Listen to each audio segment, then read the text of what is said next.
আসসালামু আলাইকুম। South Africa versus নিউজিল্যান্ডের মধ্যকার চ্যাম্পিয়ন্স ট্রফির আজকে দ্বিতীয় সেমিফাইনাল ম্যাচে আপনাদেরকে স্বাগত। সাউথ আফ্রিকা ভার্সেস নিউজিল্যান্ডের মধ্যকার চ্যাম্পিয়ন্স ট্রফির আজকে দ্বিতীয় ম্যাচের খেলাটি পাকিস্তানের গাদ্দাফি স্টেডিয়াম থেকে দুপুর 3টায় কিন্তু খেলাটি সরাসরি সম্প্রচারিত হবে।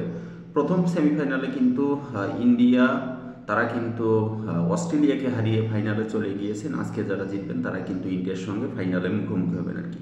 আমরা যদি একটু লক্ষ্য করি, টেম্বা বাবুমা রয়েছেন, হেনরিস ক্লেসন কিন্তু রয়েছেন, র্যান রিকলটন কিন্তু রয়েছেন, ভ্যান্ডার ডুসেন কিন্তু রয়েছেন, ডেভিড মিলার রয়েছেন, মাইকেল জেনসন কিন্তু রয়েছেন, তারপর হচ্ছে লেন্ডি কিন্তু রয়েছেন, মুল্ডার রয়েছেন, কেশব মহারাজ রয়েছেন, দাবাডা রয়েছেন, লুঙ্গি কিন্তু রয়েছেন, এডেন মাকরাম কিন্তু রয়েছেন, স্টিভস কিন্তু রয়েছেন, বোস কিন্তু রয়েছেন, সামসি রয়েছেন, টনিতা জর্জি কিন্তু রয়েছেন হচ্ছে সাউথ আফ্রিকার স্কোয়াডের মধ্যে। অপরদিকে আমরা যদি একটু সাউথ আফ্রিকার নিউজিল্যান্ডের স্কোয়াডের দিকে লক্ষ্য করি, টম লাথাম কিন্তু রয়েছেন, মিশেল শাকনার কিন্তু রয়েছেন, উইলিয়াম রয়েছেন, রাসিন রবিন্দা কিন্তু রয়েছেন, ক্যান উইলিয়ামসন কিন্তু রয়েছেন, মিশেল কিন্তু রয়েছেন, গ্লান ফিলিপস কিন্তু রয়েছেন, ব্যাকওয়াল কিন্তু রয়েছেন, ম্যাট হেনরি রয়েছেন, জেমিসন কিন্তু রয়েছেন, তারপর উইলিয়ামস রয়েছেন, জ্যাকব ডিপটি কিন্তু রয়েছেন, ডেভিড কনওয়ে কিন্তু রয়েছেন, মার্ক চ্যাপম্যান রয়েছেন এবং নাথান স্মিথ কিন্তু রয়েছেন।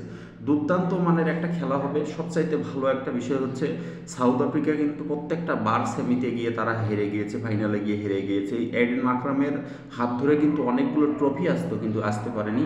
এবার তাদের চান্স রয়েছে, তারা ভালো ফর্মে রয়েছে। দুইটি দলের জন্যই শুভকামনা।